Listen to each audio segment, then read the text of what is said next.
Nama pedang ini Naga Puspa.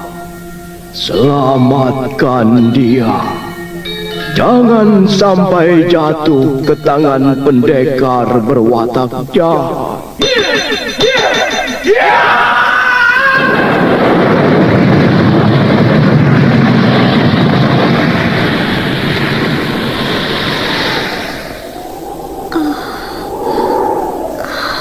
Kakang Kamandanu, kau masih juga tidak percaya bahwa aku mencintaimu.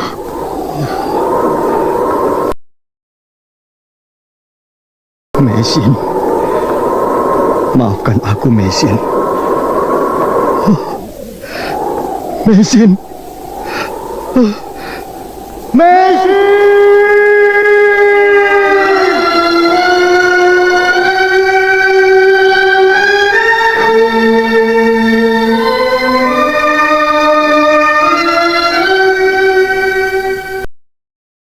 Tutur Tinula.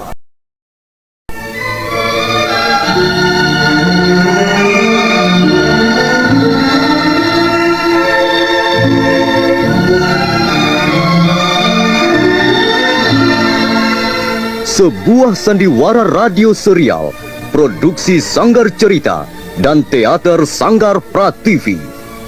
Sebuah kisah dengan latar belakang sejarah runtuhnya Singasari dan berdirinya Kerajaan Majapahit.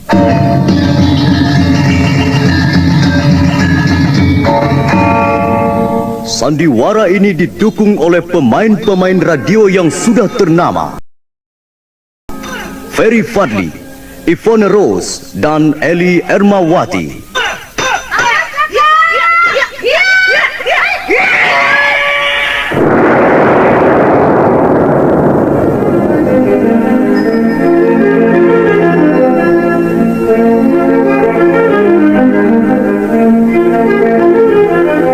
Naskah ditulis dan diolah oleh S. Tijab. Hiasan musik dan sutradara C. Ispriyonoka. Kali ini mengetengahkan episode ke-16 dengan judul Pemberontakan Gajah Biru.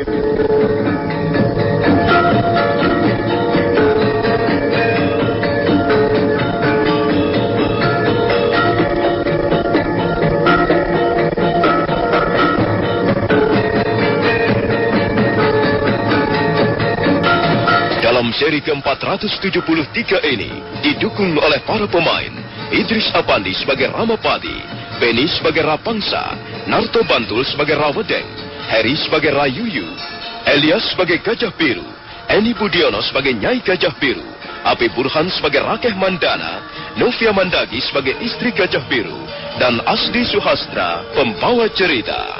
Selamat menikmati.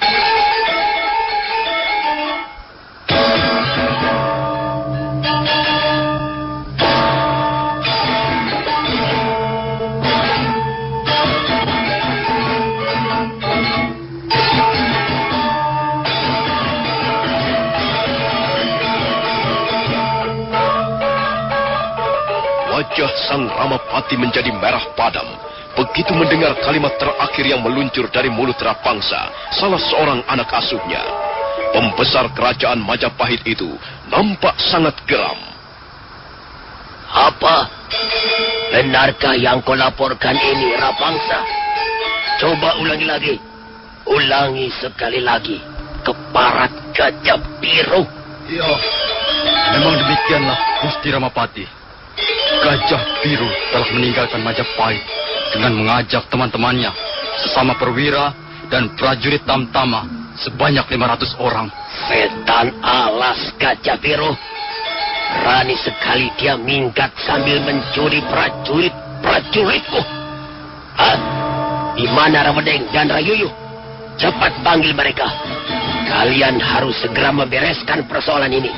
Gajah Biru harus segera dibinasakan. Cepat panggil Rawedeng dan Rayuyu kemari. Baik, Gusti.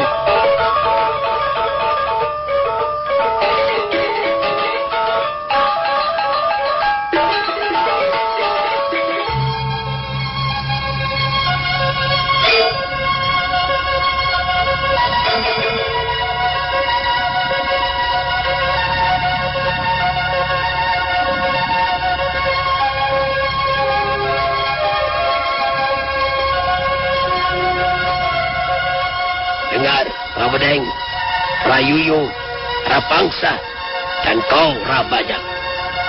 Kalian berempat adalah orang-orang kepercayaanku. Kalian adalah anak-anak asuhku. Tahukah kalian bahwa semalam kalian telah berbuat teledor? Ampun Gusti Ramapati. Kami mengaku bersalah, Gusti. Mengaku bersalah saja tidak cukup, Rawadeng. Kalian harus bertanggung jawab atas kepergian Gajah Biru. Aku bisa kena getahnya, Kita bisa dianggap tidak becus bekerja oleh Sang Prabu, tahu? Ampun, Gusti.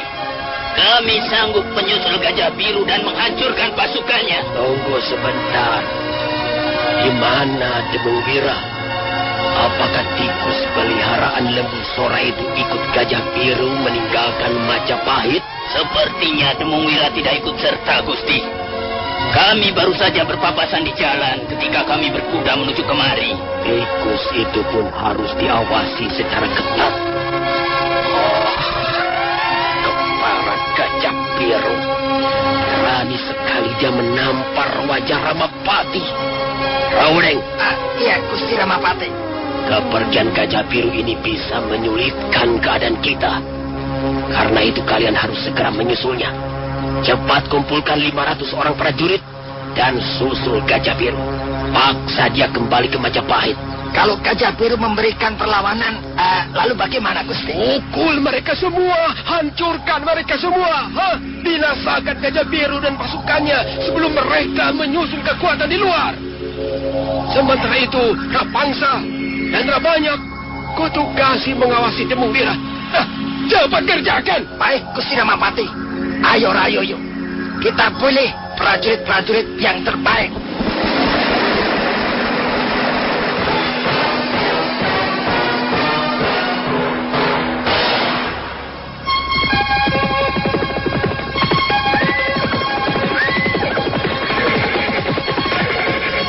Maka demikianlah, Rawadeng dan Rayuyu segera mengumpulkan prajurit-prajurit tamtama di alun-alun Majapahit.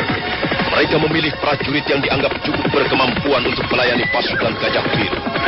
Dan setelah semuanya menjadi beres, Rawadeng dan Rayuyu yang berkuda paling depan segera meneriakkan aba-aba untuk berangkat.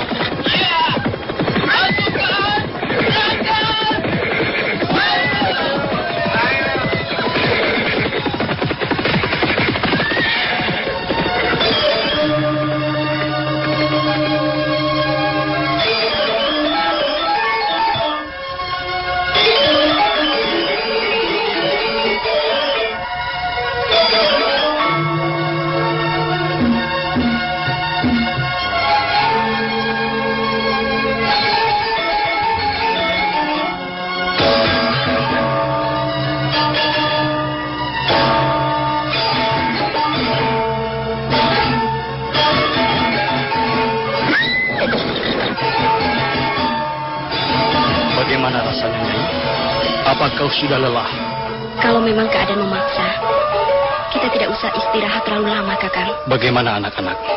Mereka juga kelihatan lelah setelah berjalan cukup jauh. Sekarang mereka tidur dalam kereta.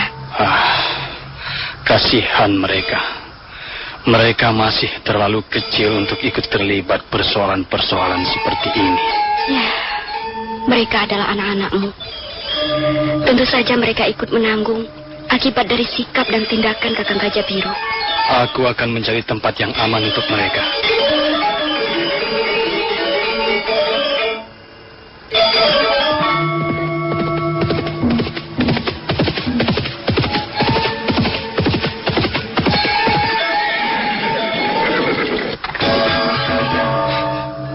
Kakang Gajah Biru. Aku melihat dari atas bukit ada rombongan orang-orang berkuda menuju kemari. Apakah mereka prajurit-prajurit Majapahit? Aku belum tahu pasti, Kakang. Tapi mungkin saja mereka prajurit-prajurit Majapahit. Dari jauh aku melihat umbul-umbul dan panji-panji berwarna kuning dan merah. Apakah jumlah mereka cukup banyak? Sepertinya cukup banyak, Kakang. Aku taksir jumlah mereka tidak kurang dari 500 orang. Sekarang mereka sedang bergerak melingkari kaki bukit di depan itu. Pastilah mereka prajurit-prajurit kaki tangan Ramapati. Cepat kumpulkan pasukan. Kita sambut kehadiran mereka, Adi Mandana. Baik, Kakang Gajah Biru. Nyai, kau harus segera mencari tempat yang aman. Kalau memang benar mereka adalah kaki tangan Ramapati, dan mereka memaksa kita semua kembali ke Majapahit, maka aku akan memberikan perlawanan. Kami semua sudah bertekad untuk memberikan perlawanan sampai titik darah penghabisan. Hati-hati Kakang Gajah Biru. Ayo Nyai, aku akan mencarikan tempat yang terlindung untukmu dan untuk anak-anak kita. Sebentar lagi akan terjadi pertarungan sengit. Kau jaga anak-anak kita. Dan jangan sekali-sekali kau berani keluar dari tempat persembunyianmu. Ayo Nyai.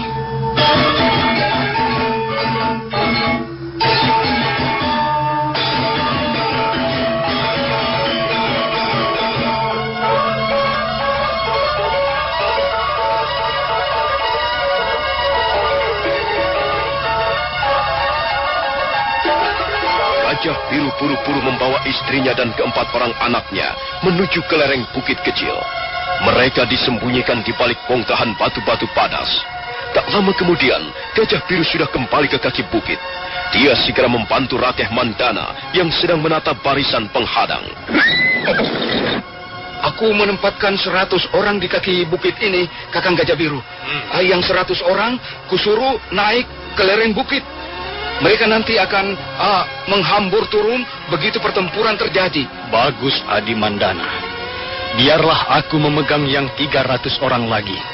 Aku akan menggebrak dari belakang dan biar mereka semua akan masuk perangkap kita. Belum lagi Gajah Biru melanjutkan kata-katanya. Rakeh Mandana menunjuk ke arah tikungan bukit. Dan mereka melihat pasukan berkuda bergerak semakin lama semakin dekat.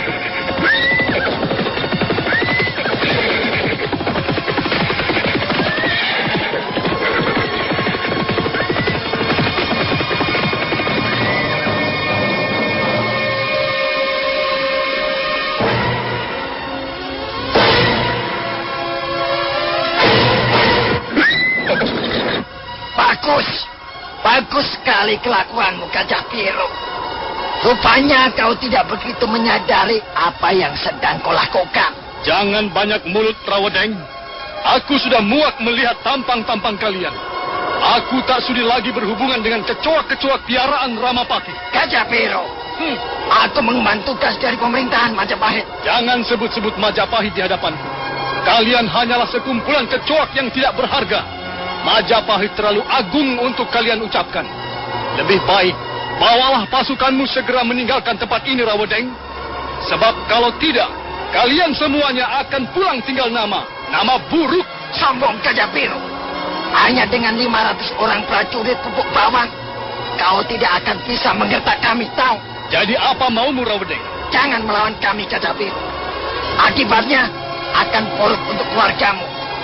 Jangan korbankan orang-orang demi kesombonganmu yang tidak ada artinya.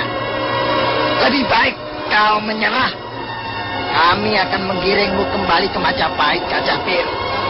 Dan kau harus berlutut minta ampun pada Gusti Ramapati dan pada Sang Prabu Kertarajasa Jayawardana. Mungkin kesalahanmu akan diampuni, mungkin pula tidak. Hei, Rawedeng, katakanlah pada Ramapati majikanmu itu. Katakan bahwa aku ingin memotong lidahnya yang berbisa itu. Lebih besar pasak daripada tiang, Gajah Biru. Apa yang kau handalkan, Gajah Biru? Apa yang kau bangga-banggakan sehingga kau berani menentang pimpinan kami? Coba berpikir sedikit. Pergunakanlah otakmu itu.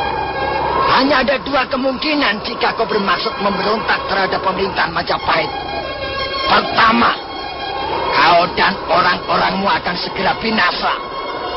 Dan kemungkinan kedua ialah kau akan menjadi buron seumur hidup. Dengar, Rawedeng. Orang macam dirimu tidak patut menasihati Gajah Biru. Dengar. Buka telingamu lebar-lebar. Gajah Biru tidak akan mundur barang sejengkal. Ini sudah menjadi tekadku. Lebih baik kami binasa daripada menjadi gedibal Ramapati. Gajah Biru, kalau begitu, kau sudah memilih sendiri jalan kematianmu. Ayo, serang mereka. Serbu, bunuh mereka semua. Ya!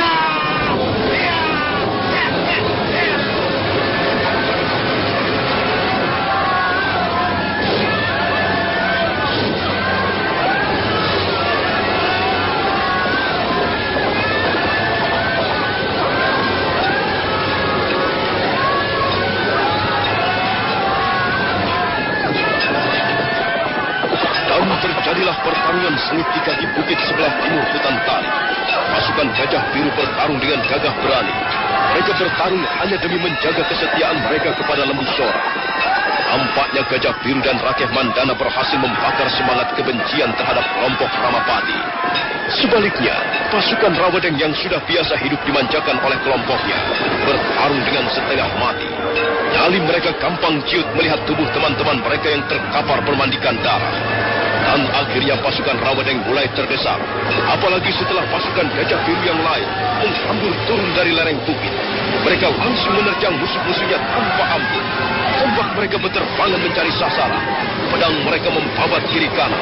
Rawadeng terkejut melihat prajurit-prajuritnya banyak yang roboh.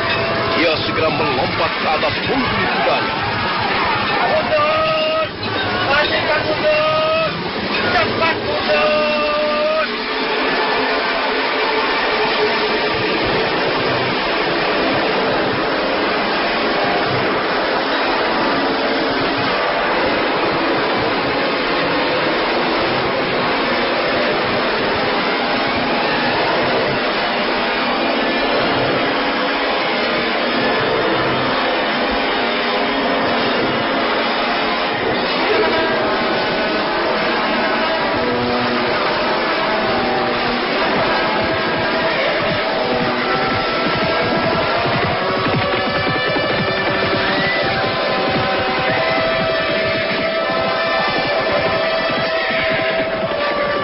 Melarikan diri, Kakang Gajah Biru.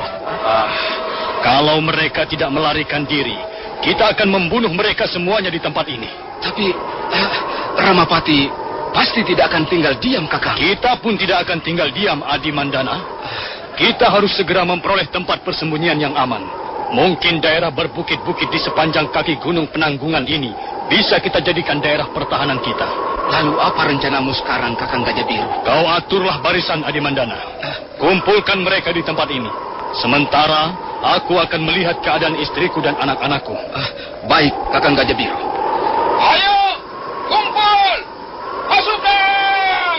Kumpul! Semuanya kumpul!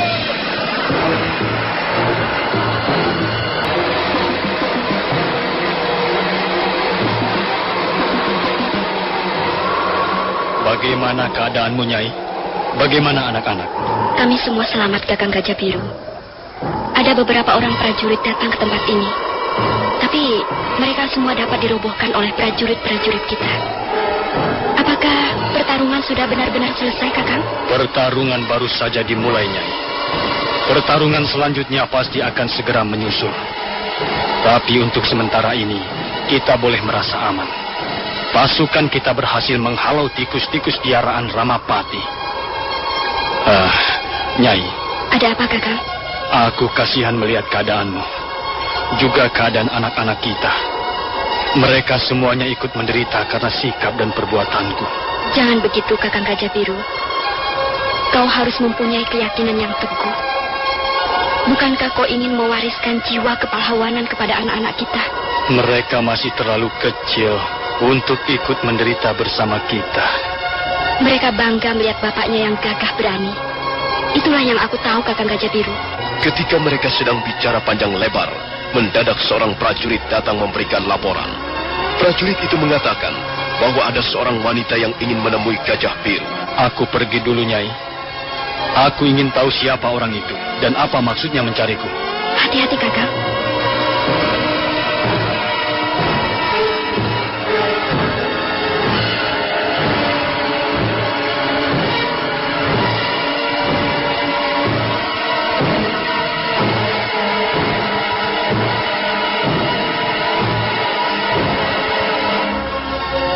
Gajah Biru segera lompat dan berlari-lari kecil menuruni lereng bukit. Tak lama kemudian dia sudah tiba kembali di kaki bukit. Dia melihat Rakeh Mandana sedang bercakap-cakap dengan seorang wanita. Gajah Biru segera mengenali siapa wanita itu. Dialah istri pertamanya yang tinggal di desa Julung-Julung. Saudara pendengar, bagaimanakah kisah selanjutnya? Nantikan saja lanjutan kisah Tutur Tinular ini dalam seri berikutnya. Sampai jumpa.